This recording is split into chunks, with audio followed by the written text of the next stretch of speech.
Hello, lovely yogi. Welcome to Flow with Shreya. I'm Shreya, and today I'm bringing you a pose breakdown.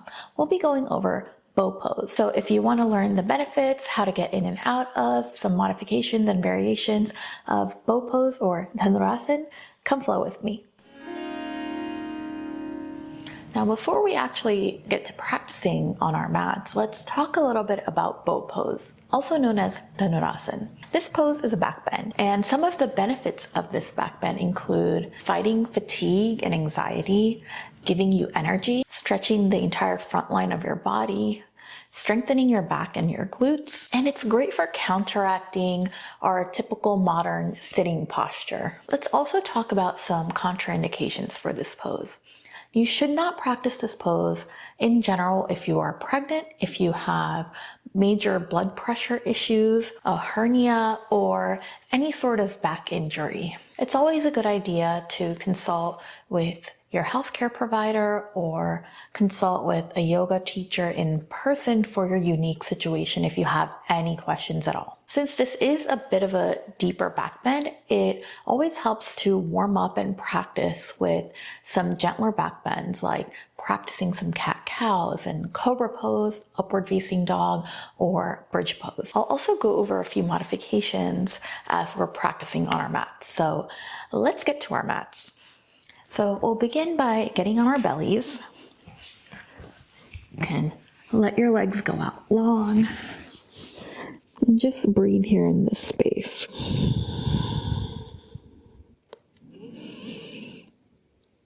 Now, in order to practice bow pose, we'll begin by bending the knees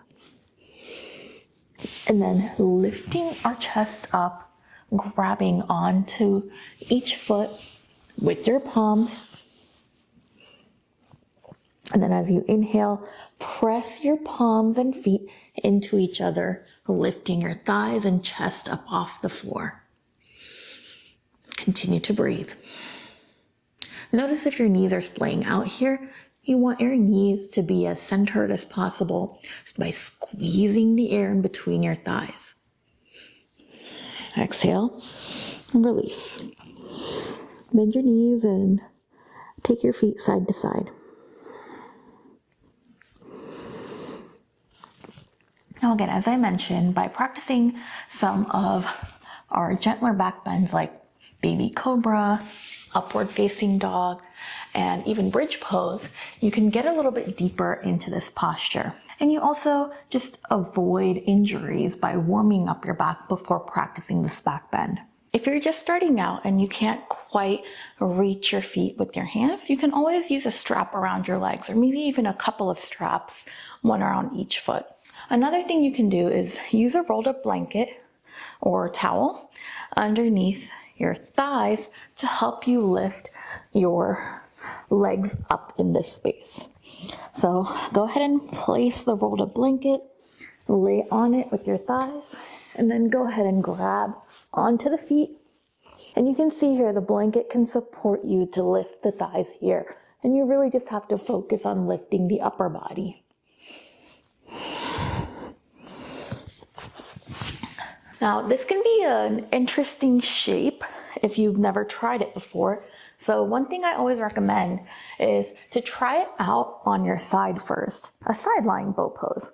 As you lay on your side, bring the bottom shoulder behind you, bend the bottom knee, grab onto that foot, and then bend the top knee as you grab onto that foot. It's not always the easiest or the prettiest, but it gives you an idea of the shape.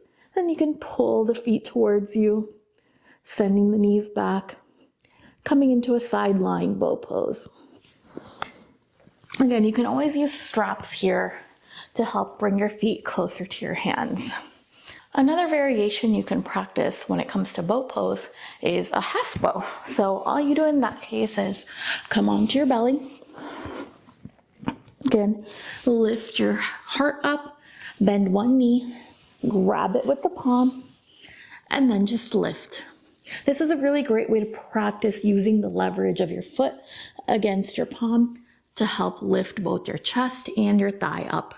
But again, remember not to let the knee splay out, but rather try and allow it to point straight back. Exhale, release. Let's do that on the opposite side. Bend the knee, grab onto the foot, and you can use your other palm as leverage to press yourself up into that back bend.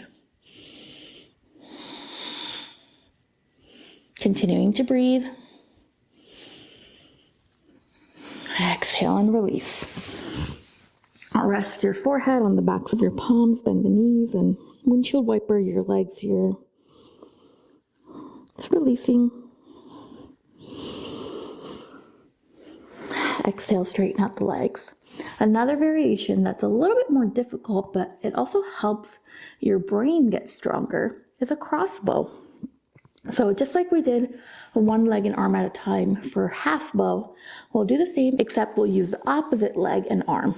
So bending the right leg, reach over and grab on with your left palm. And here you can extend the opposite arm forward, or again, place it underneath the right shoulder and then lift.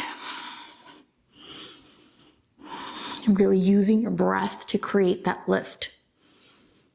Exhale and release. We'll go to the opposite side. Bend the left knee and grab onto the left foot with the right arm. And then as you breathe in, lift up. Again, you can always extend the left arm forward or even lift that up as well to create a little bit more challenge.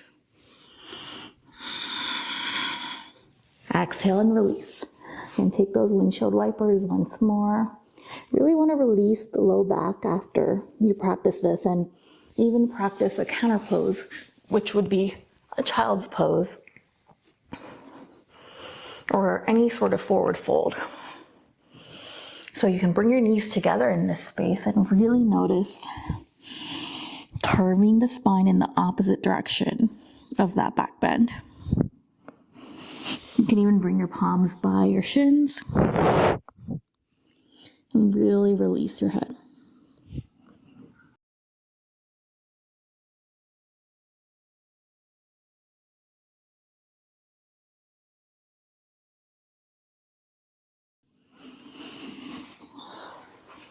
So there you have it.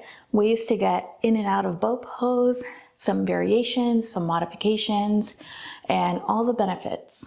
I hope you found that video helpful. If you did, it would mean a lot to me if you subscribe to my channel.